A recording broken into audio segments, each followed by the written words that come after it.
नमस्कार. पपईचं रोप कसं असलं पाहिजे? आपण आलो आहेत नशिराबाद जळगाव येथील टिश्यू कल्चर कंपनी रामबायोटेक येथे. पपईच्या सर्व हायब्रिडचं रोप इथे बनवलं जातं. तर आपण जो आज महत्त्वाचा विषय घेणार आहे, तर पपईचं रोप कसं असलं पाहिजे. पपईचं रोप घेताना सगळ्यात पहिले पपईच्या रोपाचं वय महत्त्वाचं आहे.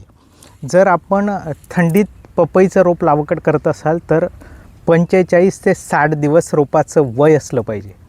आणि जर उन्हाळ्यात पपईच्या रोपांची लागवड करत असाल तर 30 ते 35 दिवसात पपईचं रोप तयार होत असतं. दुसरी गोष्ट, पपईच्या रोपाची उंची किती असली पाहिजे. उंची जास्त असता कामा नये. जास्त उंची असली तर फळ वर लागेल, झाडं लँकी होईल आणि फळ वर लागल्याने फळाचं वजनसुद्धा पकडणार नाही, फळाची साईज होणार नाही. म्हणून आयडियल हाईट जी असली पाहिजे ती 6 ते 8 इंच, जास्तीत जास्त 9 इंचापर्यंत हाईट असली पाहिजे. हाईट महत्त्वाची असण्यापेक्षा जी रोपाची काडी आहे ती काडी ही जाड असली पाहिजे, जेणेकरून वाऱ्याचा शॉक रोपाला बसणार नाही आणि रोप चांगलं सेट होईल. तिसरी गोष्ट, आपल्याला रोपाची मुळं चेक करायची आहे. मुळं ही व्हाईट असली पाहिजे, पांढरी मुळं असली पाहिजे. ज्यावेळेस ॲक्टिव्ह रूट झोन असतो त्यावेळेस रोप चांगलं चाल करतं. रूट कॉईल व्हायला नको. ज्यावेळेस रूट कॉईल होतं नर्सरीमध्ये आणि ते कॉईल झालेलं रोप आपण ज्यावेळेस शेतात लावतो त्यावेळेस जर मूळ खाली कॉईल झालेलं असेल तर वरती शेंडासुद्धा कॉईल होत असतं. म्हणून मूळ कुठल्याही परिस्थितीत वाकलेलं नको, पांढरी शुभ्र मुळी असली पाहिजे. त्यानंतर आपल्याला पान चेक करायचं आहे. 6 ते 8 पानं असली पाहिजे.